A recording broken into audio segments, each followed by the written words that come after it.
Исәмесез, дуслар! Всем здравствуйте! Меня зовут Алсу. В сегодняшнем видео читаем татарскую народную сказку «Бүләк кемгә?» Подарок кому? Данные видеоролики будут очень полезны для начинающих изучать татарский язык, а также для продолжающих. И в этом есть два плюса.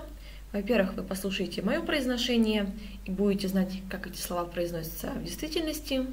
А во-вторых, познакомитесь с такой прекрасной татарской народной сказкой. Башлыйбыз. Начинаем. Бер вакыт кояш елның 4 фасылын, көзне, кышны, язны һәм җәйне үзенә чакырып алган. Сезнең кайсыгыз матуррак, кайсыгыз эштә батыррак, шуңа бүләк бирәм дигән. Ә бүләк бик затлы икән. Уч тутырып йолдыз бирергә уйлаган кояш. Сүзне көз башлаган. Үзегез яхшы беләсез. Мин бөтен басуларын уңышын җыйдым.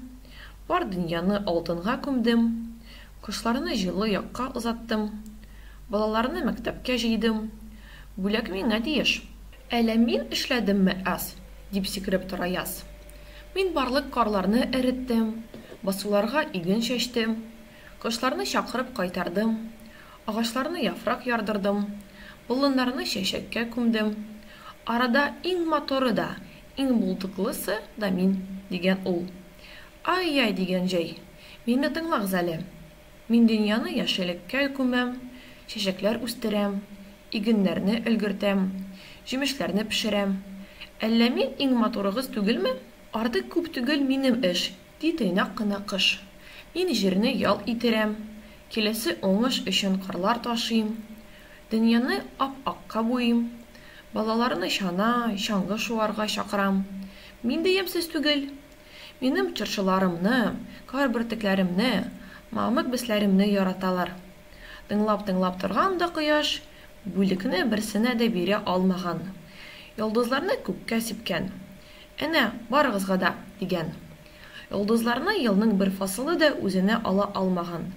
Алар һәр вакыт, язда, җәйдә, көздә, кышта балкып яналар. Полный перевод данной сказки будет находиться в комментариях. Но если говорить очень коротко, то 4 времени года – кыш, яз, җәй и көз – соревновались за подарок от солнца. Солнце хотело дать подарок только одному времени года, поэтому они хвалили себя и рассказывали, чем они занимались. Но солнце не смогло выбрать какое-то одно время года, потому что все они хороши, и поэтому таким образом оно рассыпало их звездами на небе. Друзья, на этом все. С вас лайк, подписка, а также жду всех на обучение. Сау булыгыз!